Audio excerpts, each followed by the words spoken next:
সরকারি কর্মকর্তাদের যোগসাজশে ৩.৫ কোটি টাকা আত্মসাৎ ফ্লোরা টেলিকমের।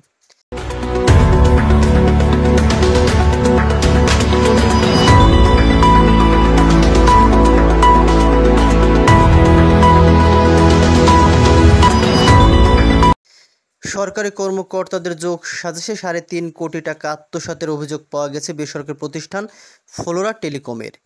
শিক্ষা মন্ত্রণালয়ের সরকারি কর্মকর্তাদের প্রজেক্টের ওই ৩.৫ কোটি টাকা আত্মসাৎ ও মানি লন্ডারিংয়ের অভিযোগ পেয়েছে দুদক। শিক্ষা মন্ত্রণালয়ের অধীনে নির্বাচিত ৩৯৫টি শিক্ষা প্রতিষ্ঠানে ৭০ ইঞ্চি ৩৯৫টি এলইডি টিভি সরবরাহ করার টেন্ডার পায় ফ্লোরা টেলিকম নামক প্রতিষ্ঠান, যার মূল্য ৪,৫৪,২৫,০০০ টাকা।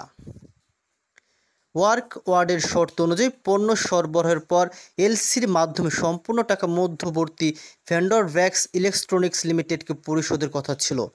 তবে ১ কোটি টাকা পরিশোধের পর ৩,৫৪,২৫,০০০ টাকা ফ্লোরা টেলিকম পরিশোধ না করে অবৈধভাবে অর্থ উত্তোলন করে এবং তার সরকারি কর্মকর্তাদের যোগসাজশে আত্মসাৎ ও মানি লন্ডারিং করে, এমনই অভিযোগ এসেছে দুদকের হাতে।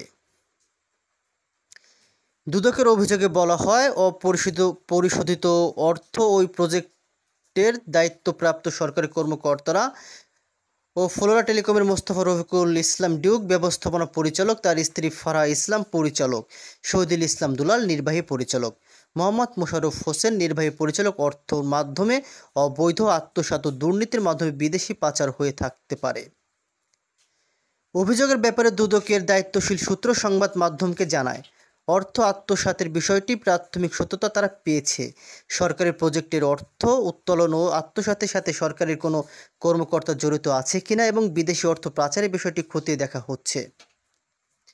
সাবেক ডাক ও টেলিযোগাযোগ মন্ত্রী মোস্তফা জব্বার, আইসিটি প্রতিমন্ত্রী জুনায়েদ আহমেদ পলকের সাথে মোস্তফা রফিকুল ইসলাম ডিউকের বিশেষ ঘনিষ্ঠতা ছিল বলে তথ্য পাওয়া যায়।